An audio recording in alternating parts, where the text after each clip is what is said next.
Friends, it gives me great pleasure in inviting you to this series of lectures that we are conducting as part of the Chetana series, Good Practices in Higher Education.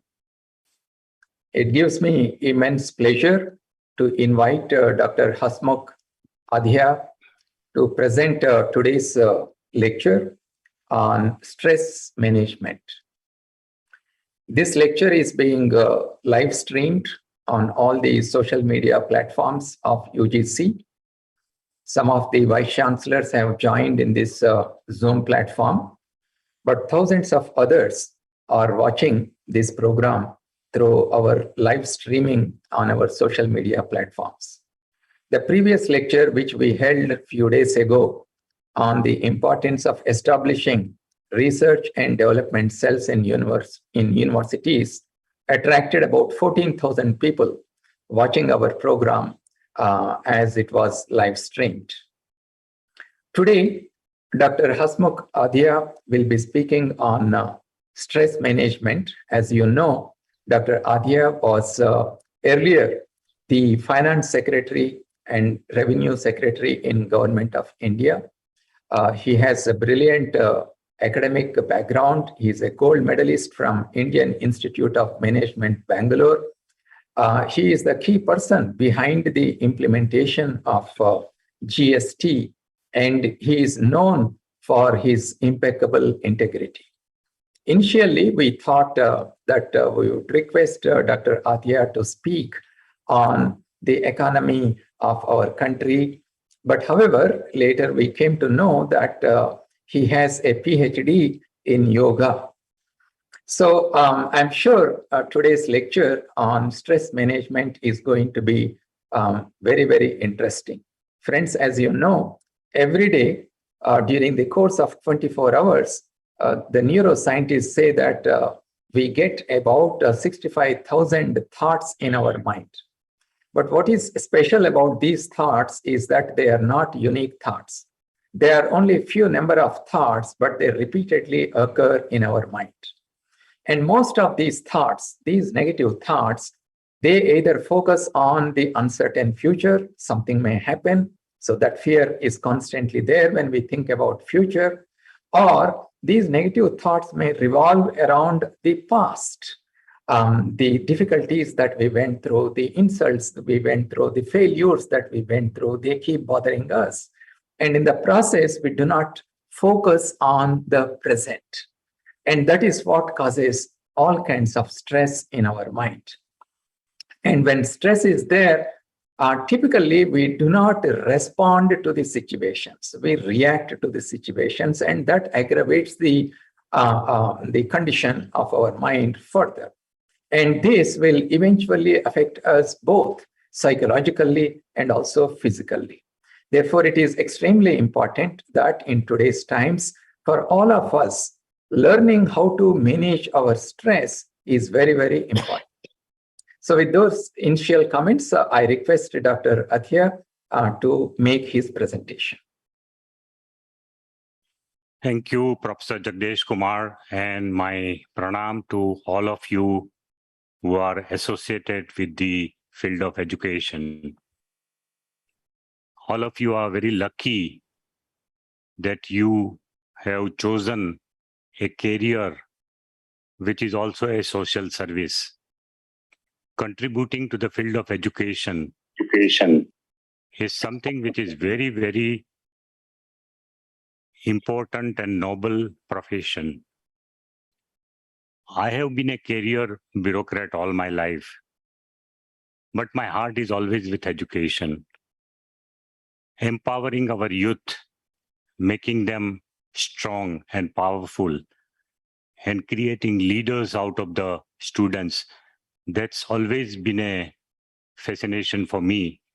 And I'm glad that I'm able to address all of you on this platform. Friends, technology has made a great difference to the education field. Today's class is a proof of how, with the help of technology, we can reach wider mass of people. In one lecture, one class, I'm able to address so many of you, which is a wondrous thing. Friends, it looks to me that Professor Kumar and the Government of India Education Department wants all of you, the educational contributors, to be free from all the stress. And that's why they've selected today's topic very, very thoughtfully. I will try my best to explain to you the genesis of stress, what is the mechanism which goes behind it, what are the causes of stress, and finally, I will end up giving you some practical tips on removing stress. So you will have a clear-cut take home, some kind of a, you can take something solid with you when we end the class today. So I will upload the presentation first and so that we can systematically understand this topic. Just give me a second. Upload, please.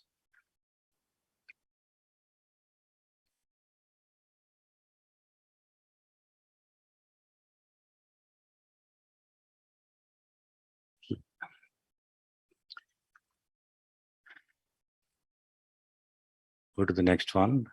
Yeah. Okay. Go to the second one. Okay. Friends, before I start, let's have some humor in the classroom. Sir, your slides are not moving. Slides are not moving. Yes. Are you on the first slide, cover slide, or the second one? Cover slide. Huh? We are on the cover slide. Cover slide only. Okay. Yes. Just 1 second. Huh?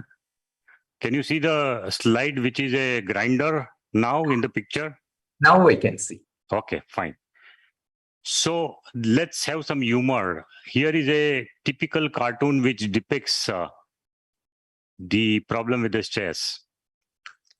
There is a gentleman who is in the grinder and he has put himself willingly into the grinder and he thinks that there is stress in his life. Now, this is epitomizing what is happening in our life. We ourselves create a situation of putting ourselves in a grinder, and then we think that we are feeling the stress. So this cartoon typically represents that. Here is the second one. A lot of people give advice on how to beat the stress, but then stress doesn't go away. And so here is the final advice that somebody has given. Here is a stress reduction kit, which says that please affix this kit on the solid wall and bang your head here. How long? Till such time, repeat this till such time as you become unconscious. Because once you are unconscious, then no stress in life. So this is a helplessness people have in removing the stress. This indicates that. Coming to the third one, it is the best advice I like about stress. These are the top 10 stress management techniques, as you can see here. Eat, sleep, eat, sleep, eat, sleep, eat, sleep, eat, sleep, eat, sleep. 10 top stress management techniques. Please don't try all of this. I'm only joking. This is only for laughter. Thank you. We come to the concept of stress. I'd like to start on a positive note. Stress is a nature's mechanism of allowing you to survive in a difficult situation. Whenever there is any challenging situation in your life, difficult situation in your life, the stress is triggered. Stress mechanism is triggered. And what happens when the stress mechanism is triggered? Suppose you are in a forest, you're going to see lion in the Gir forest, you've gone out of your jeep, you're standing there, and suddenly you find a lion very close by. So this is a dangerous situation, challenging situation. So what will happen is your mind will immediately direct various organs of the body to start functioning like this. So immediately our sympathetic autonervous system is activated. A set of powerful hormones are released.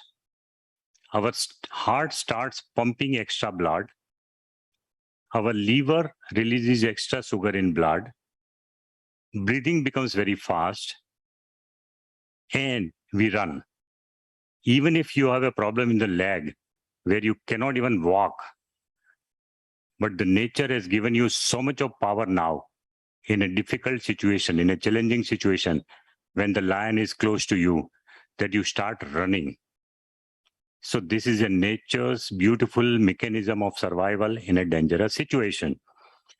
So it's a positive mechanism which God has created for us. But what should happen is, normally when the lion is gone, when you have boarded the jeep, when you come back to your guest house, the organs of your body become normal. The heart will become normal. Liver will start only releasing whatever is the amount of sugar required in blood. Your breathing will become normal. Everything will normalize. But what is happening is that in our life, there is no end to the challenging situations. One after the other, we feel a demanding situation in every day. So what are the persistent demanding situations that we are facing? In office, we have a pressure. These are the outside factors of challenging situation. In family, you may have some challenges. Somebody is sick, somebody is not well, somebody has to be got married, somebody has yet to be settled in life. Then you have a problem of finance. You overcommitted yourself and you are worried about the finance. Then there is a calamity, natural calamity like corona that you face. So these are the factors which never allow us to rest. One after the other,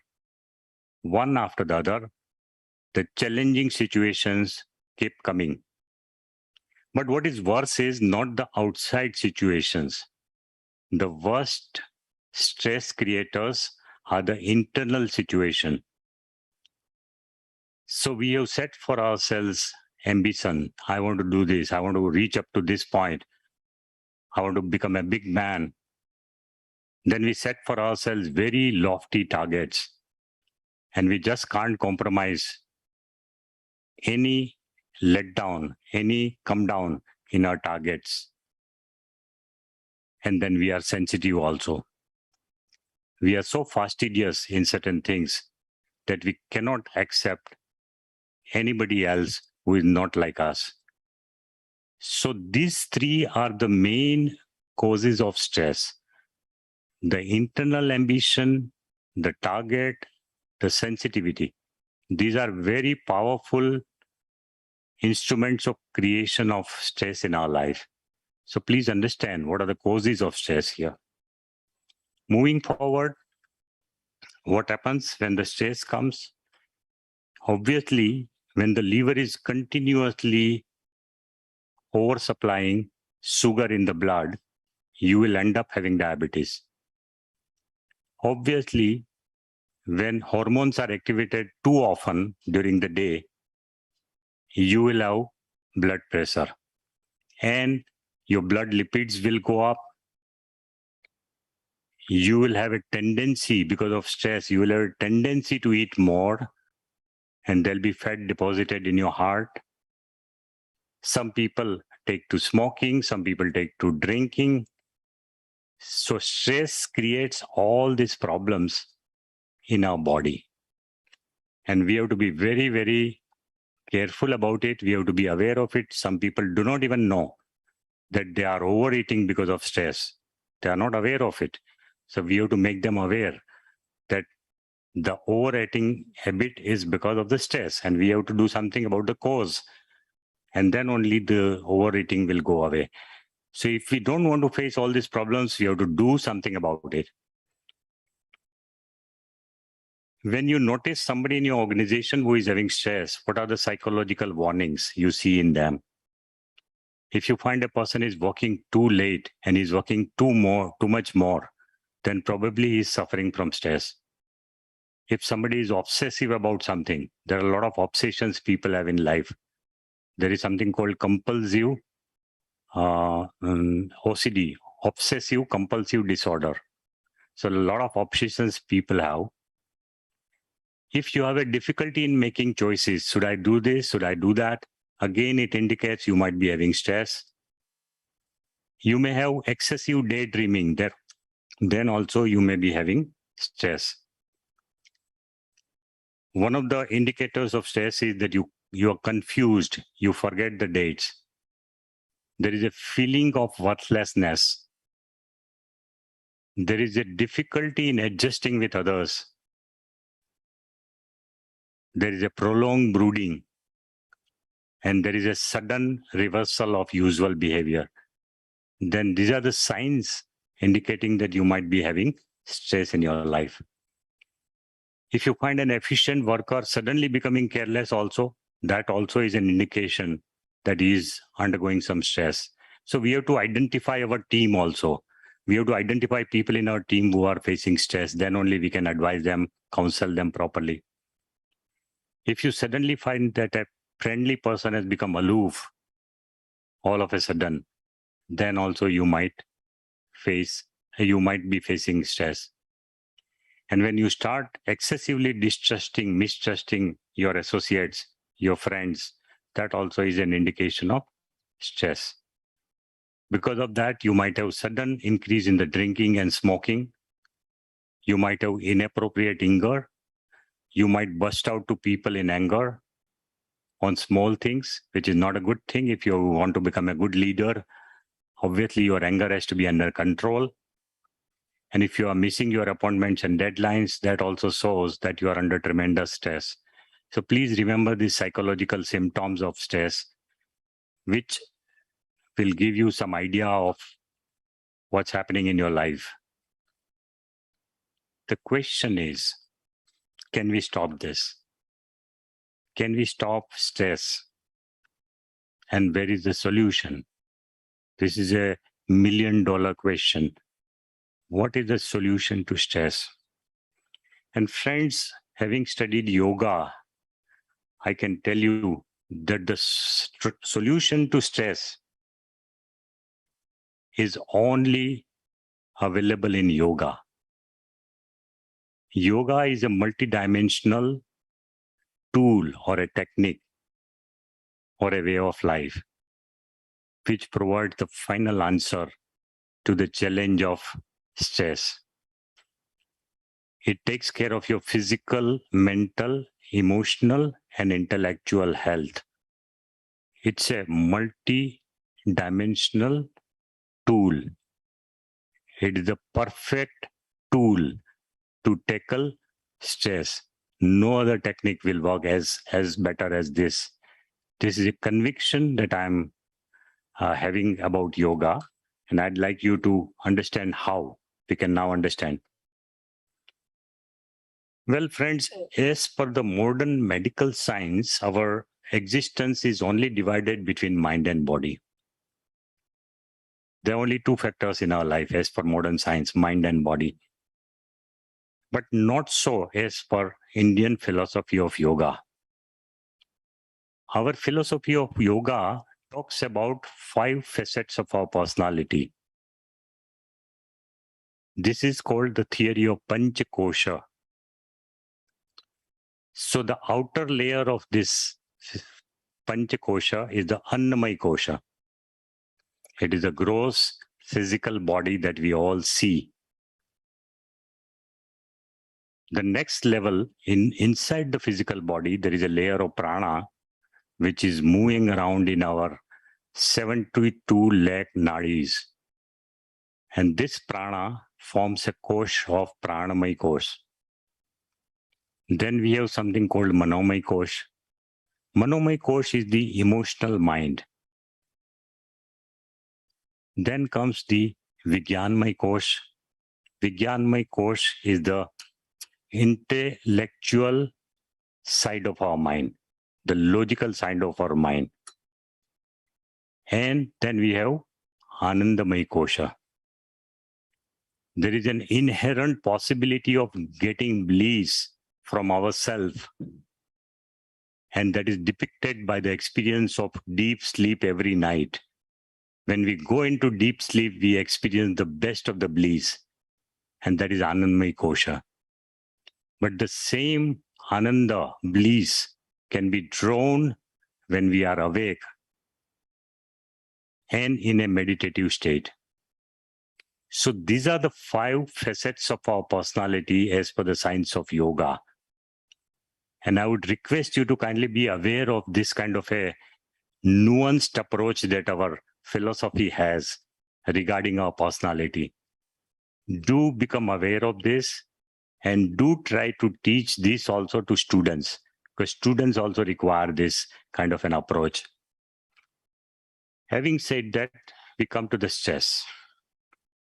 As you see, out of 5 koshas, the middle one is the Manomay Kosha, the mind, emotional mind.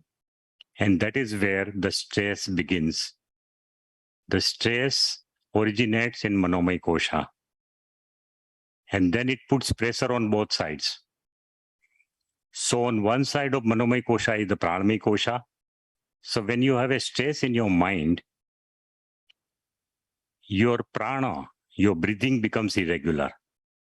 And when the breathing becomes irregular, you are prone to disease. When the breathing is irregular, when the pranic cycle is irregular, you are prone to disease. The Manomay Kosha will then put pressure also on the Vigyanmay Kosha, which is the logical side of our mind, and you will not be able to take rational decisions. If you've got a stress in your Manomay Kosha, you will not be able to take rational decisions. And then when you are not able to do this, you will also not feel the bliss. So your Anandamay Kosha is also affected. So the Manomay Kosha, which is in the center, affects on both the sides, and you will have a pressure. Having said that, what are the imbalances which are created in Manomay Kosha because of stress? Insomnia, you don't get sleep. You feel restless. You feel irritable. You are indecisive. And you find yourself into a sudden bout of emotional outburst, which is not called for. And others are actually surprised that how come you become so irritable and why you are having an outburst, emotional outburst. So this is the problem in Manomay Kosha when the imbalance takes place. What is mind? Mind is a conglomeration of thoughts. As Professor Kumar mentioned, the science also says that our mind is capable of having 60 completely unrelated thoughts in a minute.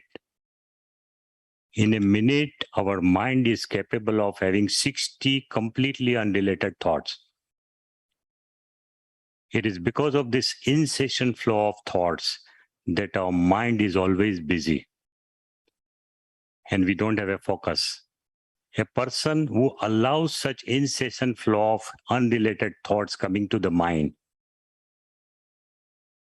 will never be able to focus on anything. So, we have to control our mind. Now, control doesn't mean that you sort of just control it like you are controlling an elephant by tying the elephant. Not like that. We have to train the mind to obey us and to behave the way we want it. And friends, you would be surprised to know that unlike the popular belief that yoga asana or yoga is one of the alternatives of physical exercise, it is not. No definition of yoga ever tells you that yoga is for the body. All the definitions of yoga point to the fact that yoga is for mind, not for body. The benefit of yoga to the body is only incidental. Please remember this. Yoga is for mind, and the benefit of yoga to the body is only incidental. It is indirect through the mind. There is no direct benefit to the body. It is only through the mind that you get the benefit of yoga. For example, when your mind is completely stress-free and quiet, you will stop eating more. And so you will have a benefit of reducing your obesity. This is how yoga works on you. Yoga does not directly reduce the weight. It is not a physical exercise or a calisthenics or a gymnasium. Yoga works on your mind. And as you know, the problem in stress is that of mind only. Our mind has a problem in stress. So there is no better technique to control the mind other than yoga. I'll go through 2 or 3 definitions of yoga which are very popular. One of them is by Patanjali. In the second sutra of Patanjali Yoga Sutra, he has given this definition of yoga: yogas chitta vritti nirodha. Yogas chitta vritti nirodha. Controlling the modifications of mind. Chitta vritti, modifications of mind, is yoga.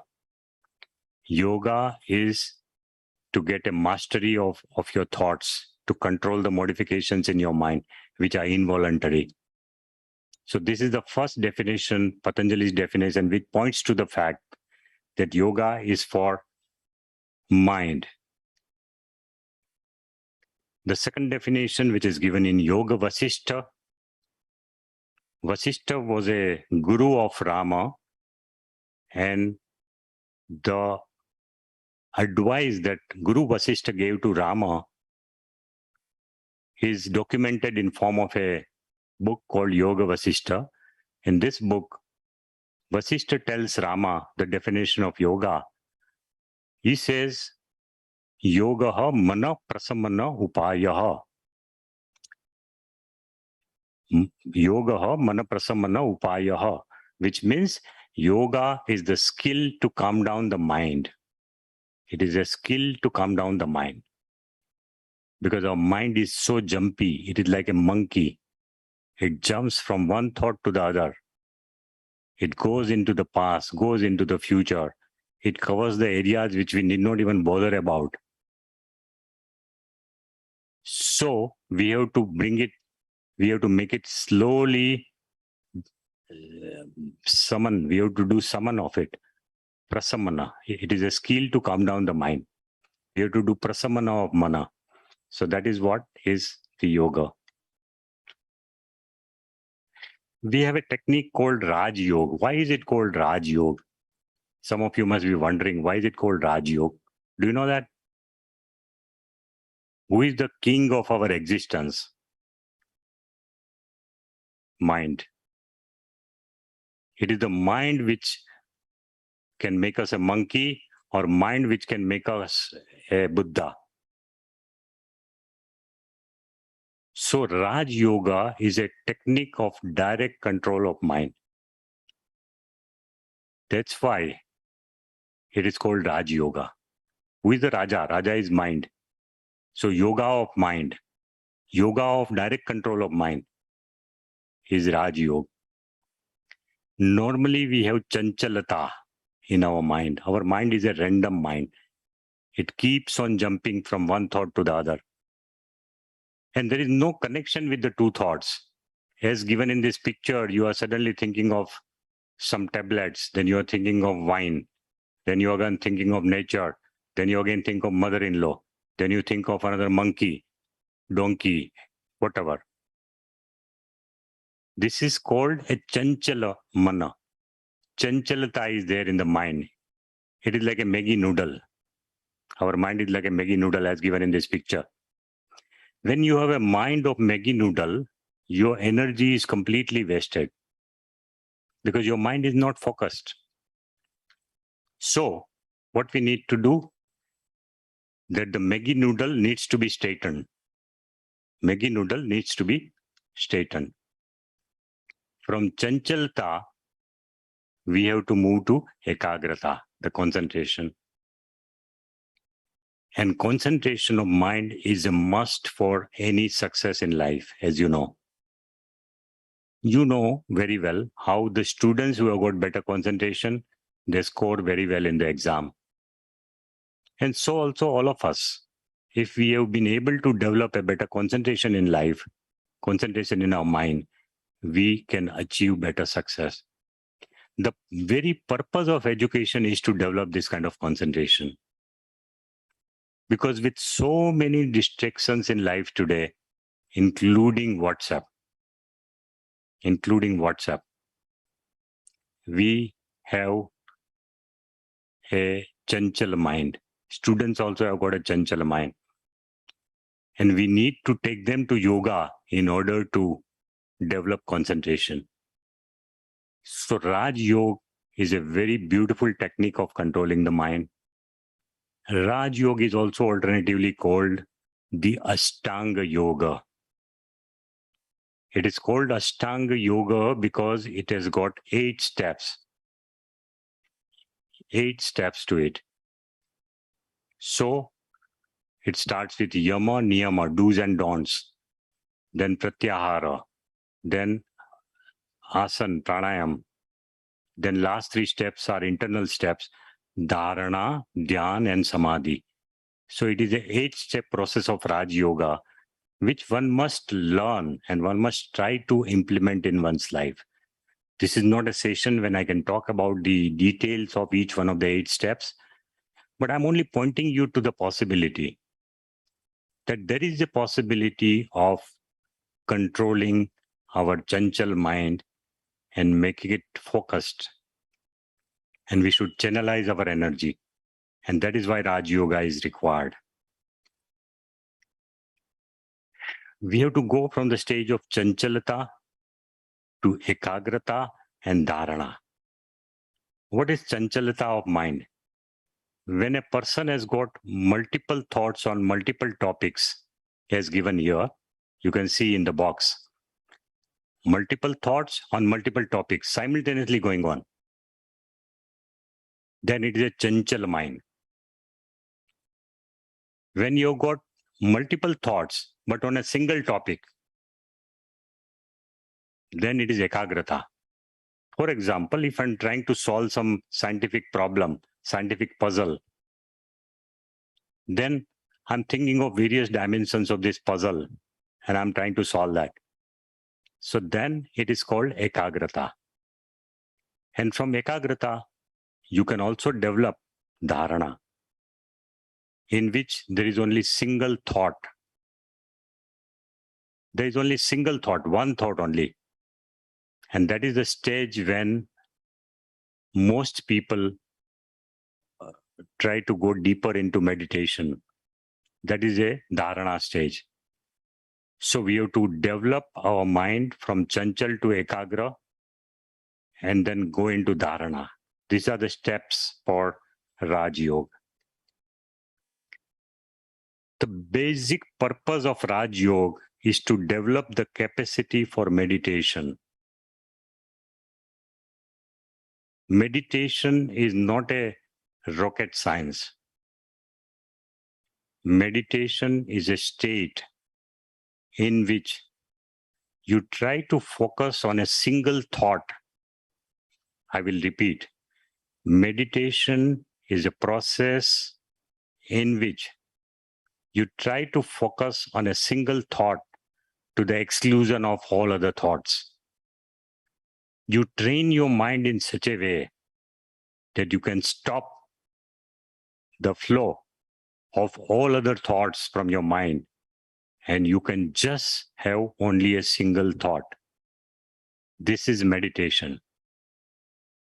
How to do meditation? I will talk about it after this slide. But what are the benefits of meditation?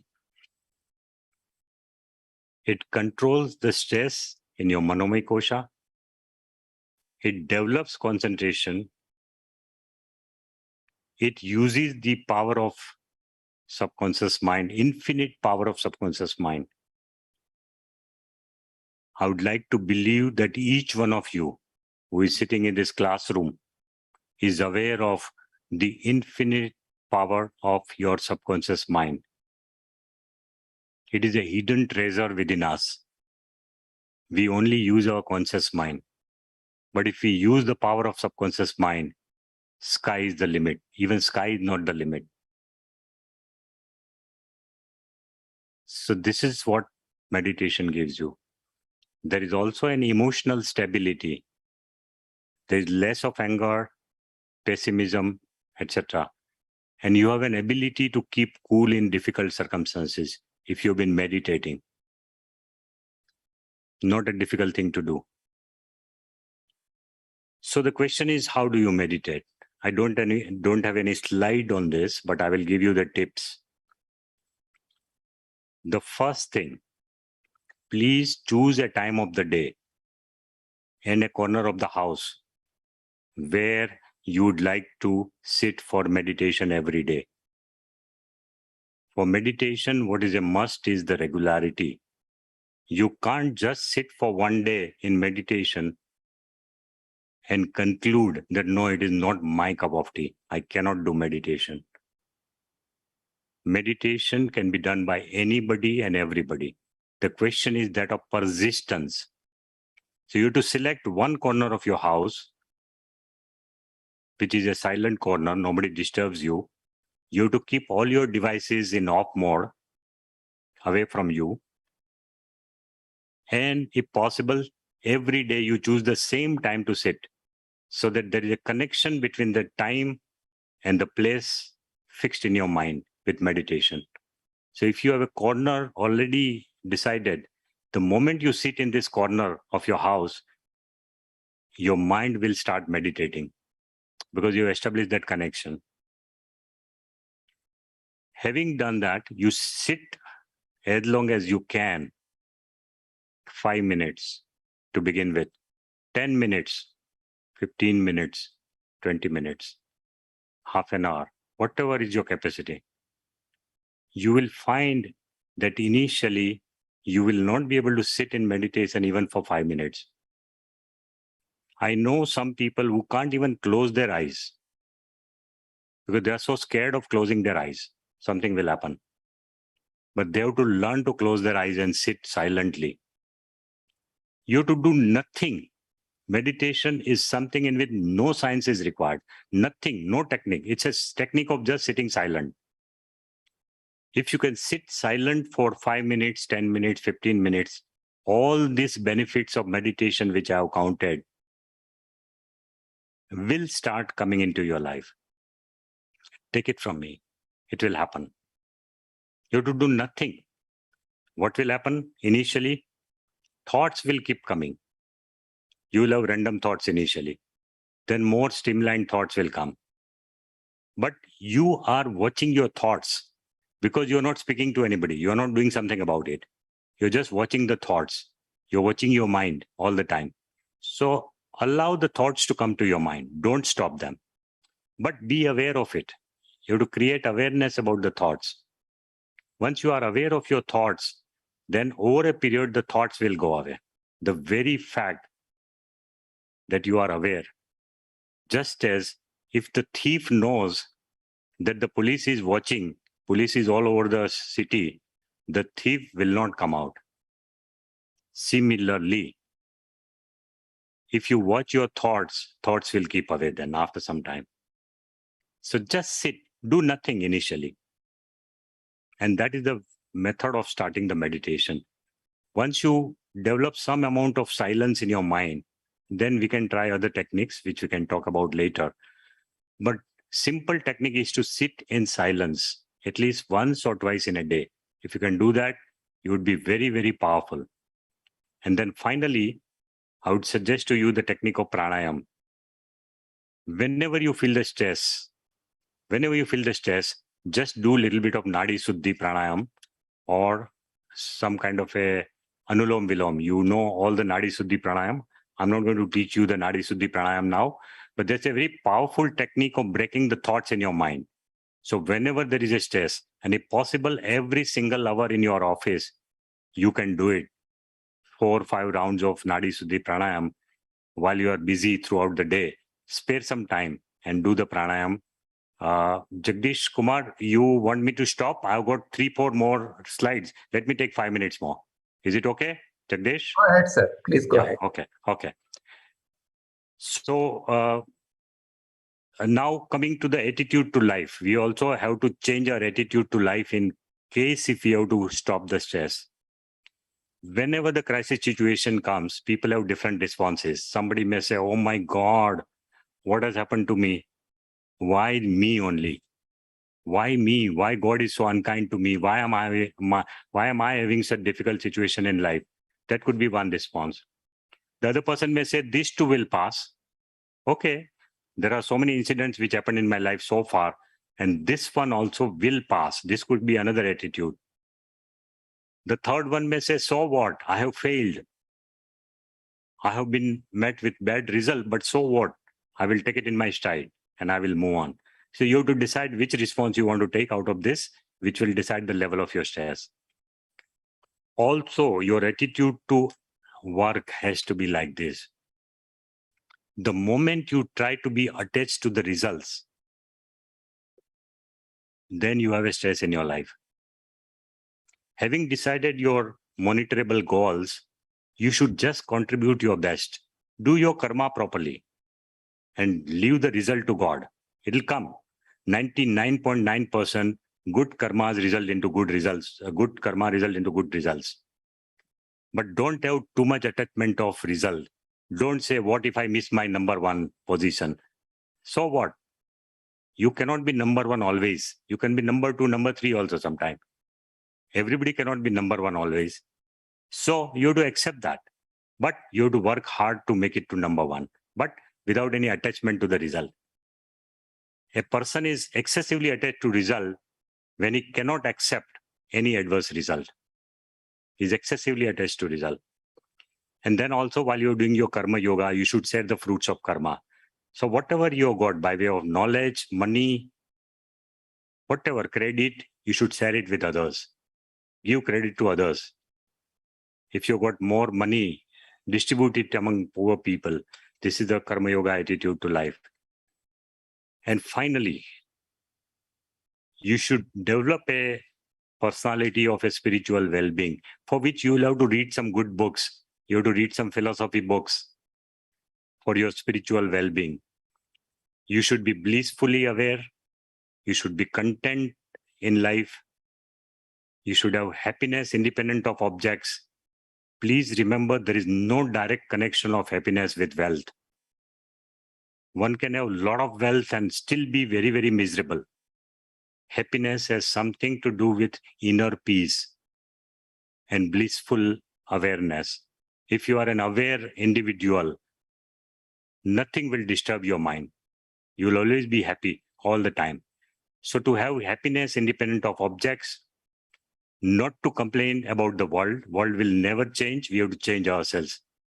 We have to change ourselves. World will never change. And finally, you should see the universe as a dance of divinity. Everywhere there is a divine element. Everybody is a divine person. And everywhere you find divinity in the किसी से कोई complain नहीं है, कहीं किसी से कोई complain नहीं है.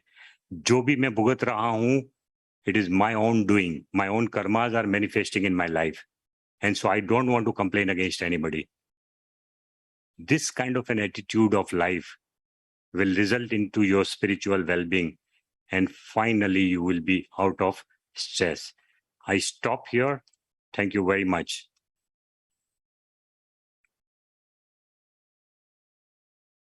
Thank you, sir. It was a very, very illuminating lecture. We will now take some questions from our colleagues. But before they ask the questions, I have received a couple of questions from my officer who is collecting the questions. One of the questions is, I am a college-going student. I am aware of the benefits of yoga, but I don't feel motivated enough to practice yoga and get benefited from it. So how do I make a start? It's a question of creating need in you. As long as you are not suffering too much, you will not feel the need to go for yoga. But if you ask a person who is completely scorched, I'm using the word scorched by the stress, then there will have to be enough motivation for him to go for yoga. So maybe right now you are in a comfortable position and you probably don't think that yoga is so very important in your life. But then over a period, you will realize the importance of yoga. It is better that you become preventive in terms of adopting yoga in your life. And then you will have a head start in your life. Without a crisis in your life, if you adopt yoga, you will have a head start in your life. So the other question I have is, this is also from a student. He says he has certain habits and he can't just get rid of these habits, although they are harming him. So he's addicted to those habits. So can yoga help me in coming out of this addictive behavior? It definitely can. The reason why we fall into bad habit is that we find that it gives us a kick, it gives us enjoyment, it gives us bliss. But do you know one thing? The bliss actually is part of our personality, Anandamay Kosha. It is right within us. What happens is that our mind becomes restless for some time. And in order to remove the restlessness of mind, we smoke or we take something. We enter into some kind of sexual behavior. And we think that we are being happy because of that.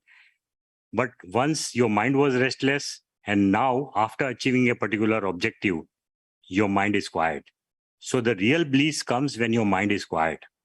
So if you are meditating every day, that bliss you are able to enjoy every day. When you fathom into the depth of the bliss every day, there will be no reason for you to take a recourse to any outside element for your pleasure, and it will go away. Yes, sir. There is a question in the chat box from one of the vice chancellors who is on this Zoom platform. He is asking, could you elaborate the concept of Anandamaya Kosha in simple language? Well, basically, Anandamaya Kosha is the state in which our mind is having zero thoughts. The perfect Anandamaya Kosha one can observe during deep sleep only, when neither the body is active, nor the sense organs are active, and nor the mind is active. Even in a dream state of sleep, mind is active, body is not active, but mind is active. But in a deep sleep state, which is called Susupti, in Susupti Avastha, you experience perfect bliss every day. Can you imagine the Ananda of a sleep? You don't even know whether you are a doctor or an engineer in your deep sleep. You don't know whether you are an IAS officer or a professor. You don't know whether you are a prime minister or a president of a country. And still you get so much of bliss. That indicates the possibility of Ananda in a silent state. The more you make your mind quieter, the better the quality of bliss you will draw. That is called Anandamaya Kosha.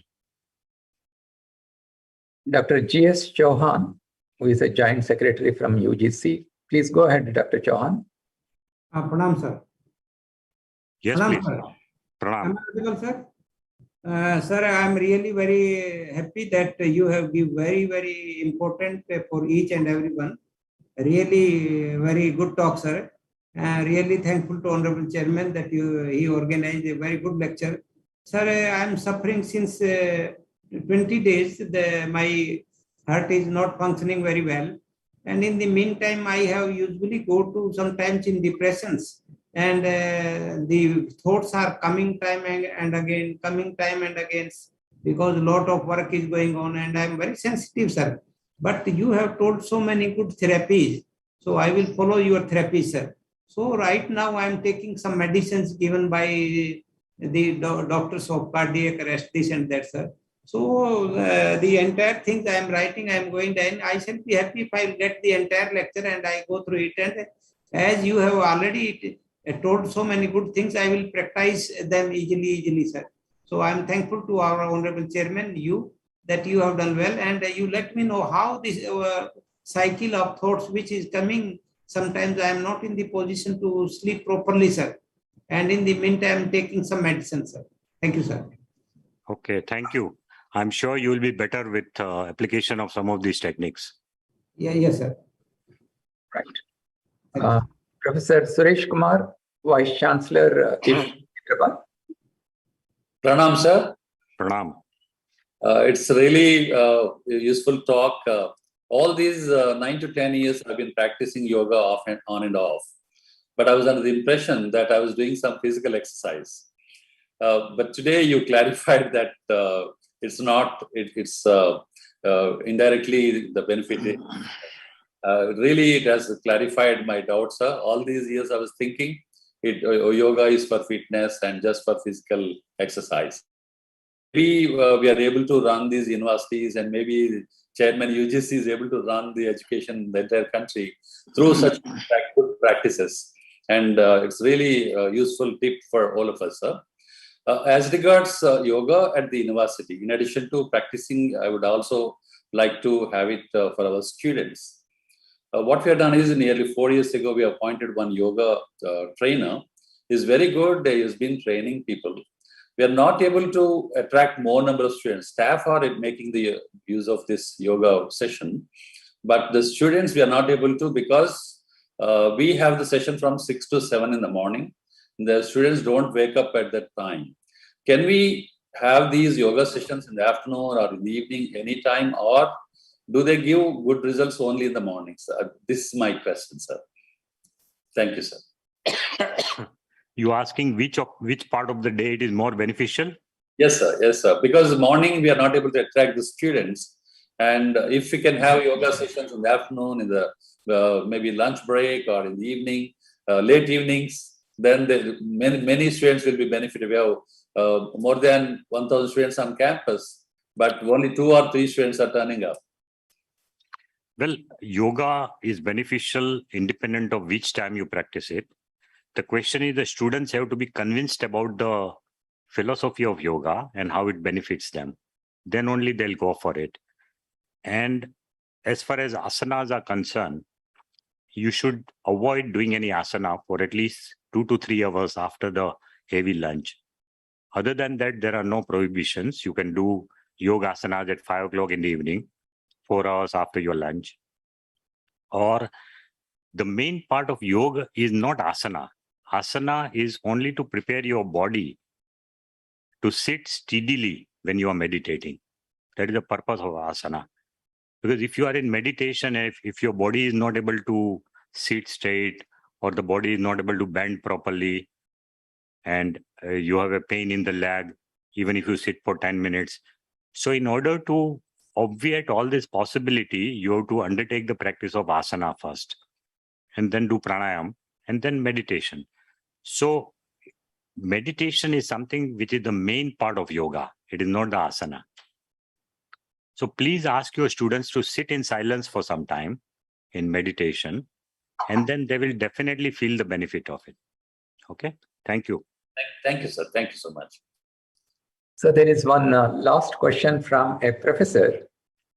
He says he practices yoga more or less regularly and is reasonably healthy, but he's not able to motivate his own family members to do yoga, and that's causing stress. So what is the way out? As I told you, It's very difficult to change the world. You can't even change the wall of your house. The question is that let us demonstrate, let us be a model by which people really feel motivated. That here is one individual who has been doing yoga and we see a lot of change in him. If you as an individual have been able to change your personality, and if others are able to notice it, then notice the change, then they will be motivated. But sometimes people do a lot of yoga asanas, but there is no change in their personality. They continue to be irritable, angry, same old personality. Then how will the family members also feel motivated? So the change has to be demonstrated in your personality by adoption of yoga. And once they see this change, then they might be motivated to join. I'm not saying you are not like that. Maybe you already changed your personality. But if you already change your personality, wait for time to come when they will be realizing the benefit of this technique and they will also go for it. But if they don't go for it, leave it to them. Don't force them. Everybody comes with their own prarabdha, with their own karma. And only a particular thing will manifest in their life if it has to manifest. Otherwise, you don't have to tell. By telling anybody, nobody does it. If they are motivated, they'll do it. Thank you. Right. Thank you, sir. Thank you for a wonderful lecture. I request Professor Rajneesh Jain to give his concluding remarks, and then we will close the session. Pranam, sabhi ko namaskar. Thank you so much, Dr. Hasmukh Arya ji, for delivering such a wonderful lecture on stress management and particularly the techniques of yoga, how they help in alleviating the problems which are related with yoga. Now, as you rightly said, that yoga deals with mind and all stress related causes are in our mind. And you mentioned about Patanjali's Yoga Sutra, Yoga Chitta Vritti Nirodha, which is all about mind, the first sutra says. So I understand that all of us who have joined this platform today and listened to your lecture and tips on how to manage yoga and how to actually manifest yoga in our part of daily life to overcome stress arising out of various aspects of life, maybe our daily routine habits, maybe our lifestyle or our work habits and other things. They'll be properly taken care of and everybody will get benefited and focus better in terms of our performance, our development, growth, and the way we can contribute to society and nation. Thank you very much, sir, for sharing your valuable thoughts with us. And I also thank all the Vice Chancellors of Central Universities and other universities who have joined us on this platform and all those viewers who have connected to us through YouTube, Facebook, Twitter, and other media. Thank you very much. Namaskar. Thank you. Thank you. Thank you.